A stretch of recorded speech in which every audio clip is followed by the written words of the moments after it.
ಜೈಲು ಹಕ್ಕಿಯಾಗಿರತಕ್ಕಂಥ ಆರೋಪಿ ದರ್ಶನ್ಗೆ ಅತಿಸಾರ ಬೇಧಿ ಆಗ್ತಾ ಇದೆಯಂತೆ. ಹೈಫೈ ಜೀವನ ನಡೆಸ್ತಾ ಇದ್ದಂಥ ದರ್ಶನ್ಗೆ ಜೈಲು ಊಟ ಹೋಗ್ತಾ ಇಲ್ವಂತೆ. ಸ್ವಾಮಿ, ನನಗೆ ಇಲ್ಲಿನ ಊಟ ಜೀರ್ಣ ಆಗ್ತಾ ಇಲ್ಲ ಅಂತ ದರ್ಶನ್ ಅಳಲು.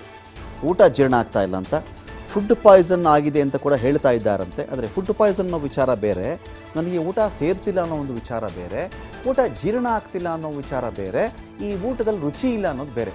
ಇಷ್ಟು ಕೂಡ ಬೇರೆ ಬೇರೆ ಬೇರೆ ಬೇರೆ ಸಬ್ಜೆಕ್ಟ್ ಇದು.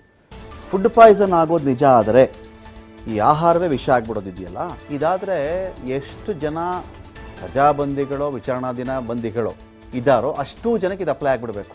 ಆಹಾರ ವಿಷ ಆಗಿರೋದೇ ನಿಜ ಆದರೆ ಅದು ಹಾಗೆ ಅಲ್ವೇ? ಈಗ ಯಾವುದೋ ಮದುವೆ ಮನೆಗೆ ಹೋಗಿರ್ತಾರೆ, ಅಲ್ಲಿ ಊಟ ಮಾಡಿರ್ತಾರೆ, ಎಲ್ಲರೂ ಕೂಡ ವಾಂತಿ ವೇದಿ ಅಂತಪ್ಪ, ಎಷ್ಟೊಂದು ಜನಕ್ಕೆ ತೊಂದರೆ ಆಯ್ತಂತೆ, ಅಲ್ಲಿ ಮದುವೆ ಮನೇಲಿ ಊಟ ಮಾಡಿದ್ದೆ ಅಂತೆ, ಇನ್ನು ದೇವಸ್ಥಾನ ಪ್ರಸಾದ ಕೊಟ್ಟಿದ್ರಂತೆ, ಅತ್ತಿಂದ್ಬಿಟ್ಟು ಈ ಥರ ಎಲ್ಲರೂ ಆಯ್ತಂತೆ ಅಂತಾರಲ್ಲ, ಇದೆಲ್ಲ ಫುಡ್ ಪಾಯ್ಸನ್ ಕಾರಣಗಳಿದು. ಆದರೆ ದರ್ಶನ್ ಇಲ್ಲಿ ನನಗೆ ಊಟ ಹಿಡಿಸ್ತಾ ಇಲ್ಲ, ಜೀರ್ಣ ಆಗ್ತಿಲ್ಲ, ರುಚಿಸ್ತಾ ಇಲ್ಲ, ಇದು ಹೇಳ್ಕೊಳ್ಳಿ, ದಟ್ಸ್ ಅವರ ಒಂದು ಚಾಯ್ಸ್. ಫುಡ್ ಪಾಯ್ಸನ್ ಅನ್ನೋ ವಿಚಾರ ಆದಾಗ ಫುಡ್ ಟೆಸ್ಟ್ ಕಳಿಸ್ಬೇಕಾಗತ್ತೆ, ನಿಜವಾಗ್ಲೂ ಇದರಿಂದನೇ ಆಗಿದೆಯಾ ಏನು ಅಂತ. ಇರಲಿ, ಆರೋಗ್ಯ ಕ್ಷೀಣಿಸ್ತಾ ಇದೆಯಂತೆ. ಅಷ್ಟೇ ಅಲ್ಲದೆ ಜೈಲಲ್ಲಿ ಸೊಳ್ಳೆ ಕಾಟ ಜಾಸ್ತಿ ಆಗಿದೆ. ಸ್ವಾಮಿ, ನನಗೆ ಮನೆಯಿಂದನೇ ಊಟ ಬೇಕು, ದಿಂಬು ಬೇಕು, ಬೆಡ್ಶೀಟ್ ಬೇಕು ಅಂತ ವಕೀಲರ ಮೂಲಕ ಹೈಕೋರ್ಟ್ಗೆ ರಿಟರ್ಜಿಯನ್ನು ಹಾಕ್ಕೊಂಡಿದ್ದಾರೆ. ಪ್ರಶ್ನೆ ಏನು ಬರುತ್ತೆ ಇಲ್ಲಿ ಅಂತ ಹೇಳಿದ್ರೆ, ಈಗ ಈ ಜೈಲ್ ಅನ್ನೋ ಕಾನ್ಸೆಪ್ಟ್ ಏನು ಅಂತ ಒಂದು ವಿಚಾರ ಇಲ್ಲಿ. ಜೈಲ್ ಅನ್ನೋ ಕಾನ್ಸೆಪ್ಟ್, ಜೈಲು ಮನಃ ಪರಿವರ್ತನೆ ಕೇಂದ್ರ ಅಂತ ಕರೀತಾರೆ. ತಪ್ಪು ಮಾಡಿದವರಿಗೆ ಶಿಕ್ಷೆ ವಿಧಿಸುವ ಅಥವಾ ತಪ್ಪು ಮಾಡಿದ್ದಾರೆ ಅಂತ ಆರೋಪ ಬಂದಿರುವ ವ್ಯಕ್ತಿಗಳಿದ್ದಾರಲ್ಲ, ಅವ್ರ ಮೇಲೆ ಆರೋಪ ಸಾಬೀತಾಗುವವರೆಗೆ ವಿಚಾರಣಾಧೀನ ಖೈದಿಗಳಾಗಿ ಅಲ್ಲಿರಲಿ ಅಂತ.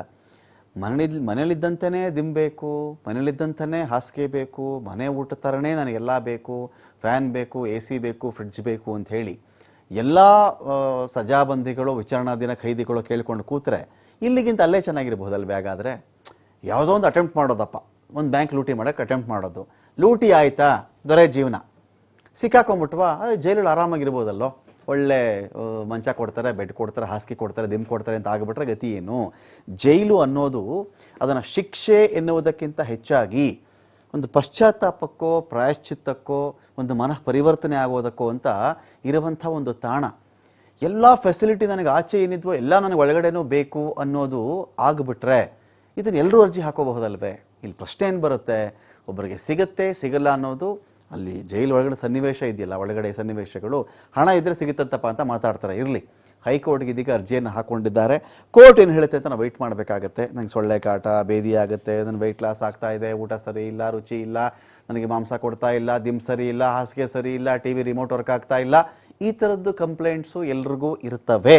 ಬಟ್ ಕೋರ್ಟ್ ಏನು ಕೊಡುತ್ತೆ ಈ ಒಂದು ವಿಚಾರದಲ್ಲಿ ತೀರ್ಮಾನ ಅಂತ ವೆಯ್ಟ್ ಮಾಡಿ ನೋಡ್ಬೇಕು ನಾವು.